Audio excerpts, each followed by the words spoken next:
Good afternoon. I'd like to start today by publicly thanking and continuing to express my heartfelt condolences to the Hackemer family. The grace and integrity in which the family has responded to me and my team has been an inspiration to all of us. This wonderful family exemplifies the value we all hold true in our hearts. Our thoughts and prayers are still and will always be with them as we all move forward from these challenging days. We are devastated by this accident and committed to making sure we do everything we can to keep it from ever happening again. Our commitment is to make a safe place even safer. We have entertained more than 35 million guests since 1964, and since this incident, we have comprehensively and methodically explored how this happened in order to understand what can be done to make sure it never happens again. Obviously, this should not have happened. This happened due to a combination of factors, all of which can be summarized as rules. The rules for someone with physical limitations being able to ride the coaster were posted at the entrance and the exit of the ride, stating the restrictions. There are ride restrictions outlined in our guide for guests with disabilities, available and distributed at Guest Relations. And finally, our employees were trained and certified on these ride of steel restrictions, yet for reasons we'll never fully understand, Sergeant Hackemer was on the coaster that day. Safe fun is our business. We take our responsibility very seriously and have spent an extensive amount of time, energy, and resources defining ways we can keep this from ever happening again. We've determined that the following steps will enhance our existing operation. First, we've recertified our operators with an enhanced training program that has been reviewed by the Department of Labor, our third-party independent consultants, and our own internal safety experts. Every ride of steel operator is required to read and demonstrate his or her comprehension of the standard operating procedure.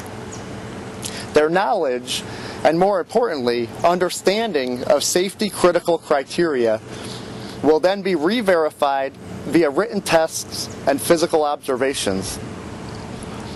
Second, we will increase our audit frequency of safety procedures and enforcement. We have also added a dedicated safety compliance auditor position to our team. And finally, from a guest awareness perspective, we are increasing access to disability ridership information. In addition to our existing ride restriction signage, we've added dedicated signage for guests with disabilities at every single ride in the park, as well as updating our website. I'd like to thank all of you here today for your patience and consideration while we've conducted this internal investigation. I'd also like to thank the New York State Department of Labor as well as the Genesee County Sheriff's Office in consideration of their assistance and guidance they've offered us in this process. I can tell you, as a lifelong Western New York resident and a father of 3, nothing is more important than the safety of our guests and the well-being of all families visiting and having fun at Darien Lake. You know, we'll never fully understand why Sergeant Hackemer boarded that train that day. To try to get inside the heads would be speculation. But we have worked methodically with the New York State Department of Labor to ensure that this will never happen again. To that end, we've looked at our procedures and our policies and enhanced our existing training to include recertification, the increased audits, and then ensure the increased information to disability information. It is between the operators and Sergeant Hackemer, themselves. We don't have a full understanding. I don't want to speculate between what happened because,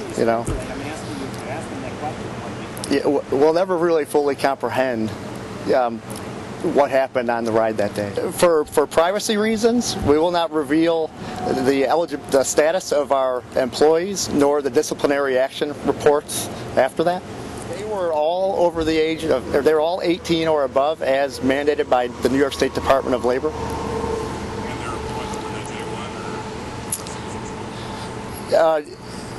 One of them, for privacy reasons, obviously I'd like to protect the status of those individuals, you know. So one was an operator at a station, the other two were attendants loading and unloading, and one was a greeter located at the entrance of the ride. As summarized in my opening comments, there was a combination of factors that contributed to this. The ride rules and restrictions are posted at both the entrance and the exit of the attraction. There are also ride rules outlined in our guide to ride for guests with disabilities that's available and distributed at Guest Relations. And third, our operators were trained and certified on those ride restrictions. Sergeant Hackenberg should not have been allowed on that ride as the rules are posted.